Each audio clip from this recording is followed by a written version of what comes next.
America has often been blessed in times of crisis with principled moral leaders, directing this nation against history's tyrants and in pursuit of freedom and the rights of man. Men and women with a high regard for the freedom of the Union and the desire to persevere in truth and justice have arisen to answer the call of leadership. Now, here America is again facing a crisis, and we are searching for virtuous leadership. Washington, awash in a quagmire of moral compromise, wallowing in fear of offending world opinion, leaves Americans desperately searching for genuine strength and moral certainty. The swamp of swindling, empty words, and threats that now pass for leadership in Washington, D.C. compel American patriots to seize sovereignty under their constitutional protection, lest that protection be stripped away. George Washington was a son of the 18th century Enlightenment. He understood George Nicholas' statement at the convention on the ratification of the Constitution in 1788, which declared, "An enlightened people will never suffer what was established for their security to be perverted to an act of tyranny." His vision of America was one of responsible, sovereign, liberated, and hard-working citizens prospering in a system of economic and political freedom. He believed that America would become a beacon of liberty and justice to civilizations throughout the world. George Washington was a man of opaque and invaluable integrity, a man who was able to hold to a principled course of action, to pursue his values assiduously without compromise, and to do so under duress and the scorn of others, even those whom he called friends.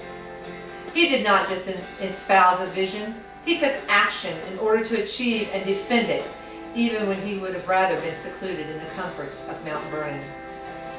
General George Washington addressed his troops before the Battle of Long Island in 1776, reminding them that the time is now near at hand which must probably determine whether Americans are to be freemen or slaves, whether they are to have any property they call their own, whether their houses and farms are to be pillaged and destroyed and made consigned to a state of wretchedness from which no human efforts would probably deliver them. The fate of unborn millions will now depend under God on the courage and conduct of this army. I call upon the people of Indiana's District 8 and the American people, and I say to you, the time is now here which will determine whether Americans are to remain freemen or become subjects of socialism and communism, whether we are to retain our own property, farms, and businesses, or whether our rights, freedoms, and constitutional provisions are to be pillaged and destroyed, consigned to a state of wretchedness from which no human effort will be able to deliver us. The fate of unborn millions now depend under God on the courage and conduct of the American citizens. Freedom is not the norm in the societies of the world. It is rather the deviant. Safeguards were created by the Constitutional Convention to maintain the separate branches of government and to protect the rights of the people. The Constitution specified that the main function of government was to protect individual rights and private property against enemies, foreign and domestic. We must not sit idly by while the federal government infringes upon the rights of we the people.